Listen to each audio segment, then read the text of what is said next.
Hi friends, good morning. So I am back with my next video. So मुझे comments में बहुत सारे लोग ये बात बोल रहे थे कि ईसीई की और वीडियोस लेकर आओ, तो शायद कुछ कन्फ्यूजन है। तो जो बच्चे ईसीई लेकर आ रहे हैं, ईसीई का पहले मैं आपको फुल फॉर्म बता दूँ, अर्ली चाइल्डहुड एजुकेशन। सो ये जो कोर्स है वो कनाडा में इन डिमांड कोर्स है। अभी अगर आपको पीआर पाथ देख रहे हैं तो ये सबसे ज़्यादा इम्पॉर्टेंट इन डिमांड कोर्स है, क्योंकि कनाडा में अभी यहाँ पे एजुकेटर्स की नीड है। चाहे आप किसी भी प्रोविंस में चले जाओ, ओंटारियो हो गया, ब्रिटिश कोलंबिया हो गया, आप कहीं भी चले जाओ, this is the most important course. And इसमें जो मैंने किया था, मैंने अपना course Conestoga college Doon campus Kitchener से किया है। तो मेरा जो कोर्स था वो 2 साल का था, 2 ईयर्स का कोर्स था। उसमें हमारे 4 सेमेस्टर्स होते हैं। मैं जनवरी इनटेक की स्टूडेंट थी, तो मेरे को कोई भी बीच में गैप नहीं था। बट अगर आप मई इनटेक से जाते हो तो आपको गैप मिल जाता है, जिसमें आप फुल टाइम वर्क कर सकते हो। तो मेरा जो था वो रेगुलर कोर्स था 2 ईयर्स का, जिसमें फर्स्ट सेमेस्टर में हमारे कोर्सेज होते हैं और प्लेसमेंट जो होती है वो हमारी क्लास में ही, कॉलेज में ही होती है। वो कॉलेज का कॉनेस्टोगा में उनका खुद का एक डे केयर है। तो उसमें जो है आपको स्क्रीन दिखाते हैं, स्क्रीन में आप नोट करते हैं, ऑब्जर्वेशंस करते हैं, आपको ऑब्जर्वेशंस की कराई जाती हैं। ये आपका फर्स्ट सेमेस्टर का प्लेसमेंट होता है। सेकंड सेमेस्टर से आपकी जो प्लेसमेंट्स हैं वो आपकी दूसरे डे केयर्स में जाकर होती है, जो कि अलॉट हमारा कॉलेज ही करता है। बट सबसे इम्पॉर्टेंट स्टार्टिंग चीज़ जो हमारे लिए इम्पॉर्टेंट है वो है आपका वल्नरेबल सेक्टर चेक, जो आके आप कनाडा में आकर कराएंगे। आपके सारी जो वैक्सीन्स हैं वो पूरी होनी चाहिए, चाहे वो टीबी हो गया, चाहे वो आपका मीज़ल्स, माम्स, टेटनस, सारी जो ये वैक्सीन्स होती हैं ये आपको करानी पड़ती है। आपका सीपीआर जो होता है, सीपीआर आपको यहाँ पे आके लेना पड़ेगा। उसकी एक ऑनलाइन होता है और एक जाके होता है। आपको दोनों क्लासेस लेनी पड़ती है, इंपॉर्टेंट है सीपीआर के लिए। सो ये इम्पॉर्टेंट हमारी चीज़ें हैं। देन सेकंड सेमेस्टर से जो है आपके कोर्स चलते रहेंगे, साइड बाय साइड आपका जो है आपकी प्लेसमेंट्स चलेंगी दूसरे डे केयर्स में, जो आपको आपका कॉलेज अलॉट करेगा।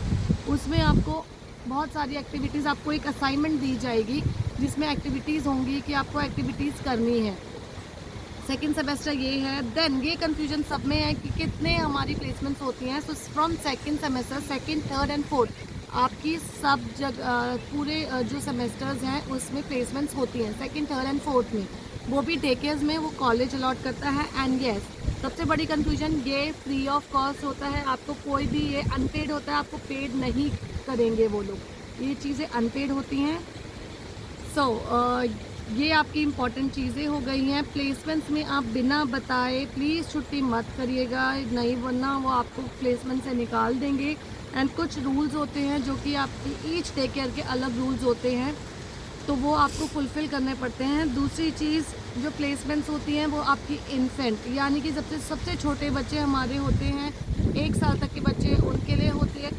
सेकंड, आपको किसी में भी बोल दे सकते हैं, टॉडलर्स हो गया, प्री स्कूल हो गया, स्कूल एज हो गया, एनीथिंग। और जो स्कूल एज, जैसे हमारे डे केयर्स है, डे केयर्स हमारे होल डे चलते हैं, मंडे टू फ्राइडे। बट जो आपका स्कूल एज है, स्कूल एज में आपको कुछ घंटे मॉर्निंग में, कुछ घंटे शाम को करने पड़ते हैं। वो अलग अलग दो वो होते हैं, बट आपको करने पड़ेंगे वो एडजस्ट। वो आपको एक फॉर्म देंगे जो कि आपकी लोकेशन, आपका एड्रेस मांगेंगे, उस अकॉर्डिंग वो लोग आपको आप पे प्लेसमेंट्स अलॉट की जाएंगी।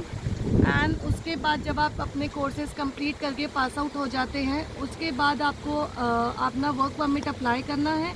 दूसरी चीज़ जो इम्पॉर्टेंट चीज़ है, बच्चे ये चीज़ मिस कर जाते हैं, आपका CECE पोर्टल। आप अपना CECE पोर्टल में लॉगिन करिए, अपनी आईडी क्रिएट करिए। उसके बाद अपना REC के लिए आपकी जो ट्रांसक्रिप्ट आएगी, ये चीज़ ट्रांसक्रिप्ट होने के बाद होगा। ट्रांसक्रिप्ट जब आएगी, आपकी ट्रांसक्रिप्ट आने के बाद आपको क्या कहते हैं, उसमें सीधा शेयरिंग का ऑप्शन होता है, जो कि आपको सीधा CEC पोर्टल में शेयर करना है। आपको वो चीज़ आपकी जो FPA होती है, यानी कि फुल जो प्लेसमेंट की टीचर होती है, वो आपको बताएगी। तो आपको वहाँ से आपको मेल मिलेगी, आप डायरेक्ट जो है अपना शेयर करिए वहाँ से। फिर उसके बाद जब आप लॉगिन हो जाएंगे, उसमें आपको प्रोसेसिंग का टाइम होगा। उसके जो चार्जेस है, आई थिंक $260 है REC लाइसेंस के। तो आपको 260 पे करना है। देन आपका जो है REC का 30 डेज़ के अंडर प्रोसेस होता है। उसके अंदर आपका जो REC रजिस्ट्रेशन नंबर है वो आ जाता है। बट सर्टिफिकेट जो है वो 3 महीने बाद मिलता है। बट आपको सबसे बस पहले रजिस्ट्रेशन नंबर मिल जाता है। अगर आप डे केयर में जॉब कर रहे हैं तो वो आप अपना रजिस्ट्रेशन नंबर दे सकते हैं। उसके बाद आपको REC की सैलरी मिल जाती है, जो कि मेरे को जो मैं अपना बता रही हूँ वो है 26.85 अभी मेरे को यहाँ पे मिल रही है। वेरी करता है day care to day care. कुछ लोग 28 भी दे रहे हैं, कुछ लोग 24 भी दे रहे हैं। तो वो day care to day care vary करता है। ये आज जो सैलरी है वो आपकी रजिस्टर्ड अर्ली चाइल्डहुड एजुकेशन की सैलरी है। एंड जब आप पढ़ रहे हैं, EC का कोर्स कर रहे हैं, तो आप एज अ सप्लाई एजुकेटर भी काम कर सकते हैं। मैंने फ्रॉम जनवरी जब मेरा कोर्स स्टार्ट हुआ था तब से लेके अब तक, अब जब मैं फुल टाइम हो गई हूँ, मैंने अपना पार्ट टाइम जॉब करी है as a day care in charge, day care early childhood assistant. तो आप वो कर सकते हैं। अब मैं रजिस्टर्ड अर्ली चाइल्डहुड एजुकेटर बन गई हूँ, तो मुझे उस सैलरी पे मैं वहाँ पे फुल टाइम कर रही हूँ। सो ये कन्फ्यूजन आई होप क्लियर हो गई होगी। आगे कोई और आपको क्वेश्चंस हैं तो प्लीज़ कमेंट करिए, सब्सक्राइब करिए, लाइक करिए, एंड ताकि मैं और मोटिवेट हूँ और मुझे पता चले कि आपको किस चीज़ में और इन्फॉर्मेशन चाहिए।